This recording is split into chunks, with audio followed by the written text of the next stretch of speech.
வணக்கம், welcome to my channel to சி புஷா. இன்னைக்கு நம்ம பார்க்க போறது கேரட் கேப்சிகம் கறி எப்படி செய்யறதுன்னு பாத்துலாமா? அதுக்கு முன்னாடி இது வரைக்கும் நீங்க சப்ஸ்கிரைப் பண்ணலாம் பண்ணிட்டு பக்கத்துல இருக்க பெல் ஐகானையும் அழுத்திட்டுருங்க. ஃபர்ஸ்ட் இதுக்கு கேப்சிகம் 1 இந்த சைஸ்ல எடுத்துடுவோம். இது சின்ன சின்ன பீசஸா கட் பண்ணிட்டுலாம். அது மாதிரி கேரட் 2 இது மாதிரி சைஸ்ல எடுத்துட்டு சின்ன சின்ன பீசஸா கட் பண்ணிடுவோம். இப்போ அடுப்புல கடாய் வச்சுட்டு 1 ஸ்பூன் அளவுக்கு எண்ணெய் விட்டுப்போம். 1/2 ஸ்பூன் உளுத்தம்பருப்பு, 1/2 ஸ்பூன் கடலைப்பருப்பு, 1/2 ஸ்பூன் கடுகு, 1/4 ஸ்பூனுக்கு பெருங்காய பொடியை சேர்த்துப்போம். 2 காஞ்ச மிளகாய் சேர்த்துக்கலாம். கொஞ்சோண்டு கருவேப்பிலையை சேர்த்துடுவோம். 2 பச்சை மிளகாய் பொடிசா நறுக்கிட்டு சேர்த்துருவோம். எல்லாத்தையும் வதக்கின்றுவோம். இப்போ வெட்டி வச்ச கேரட்டை சேர்த்துடலாம். எல்லாத்தையும் கலந்து விட்டுருவோம். இதுக்கு ஒரு 50 ml தண்ணி விட்டு 2 நிமிஷம் மீடியம் ஃப்ளேம்ல வேக வச்சு எடுத்துக்கலாம். 2 நிமிஷம் ஆயிட்டு இருக்கு.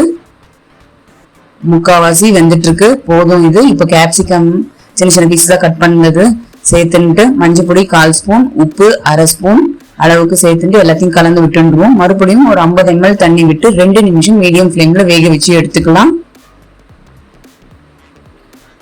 2 நிமிஷம் ஆயிட்டு இருக்கு. கேரட்டும் சரி கேப்சிகமும் சரி நல்லா வெந்துட்டு இருக்கு. இது போதும்.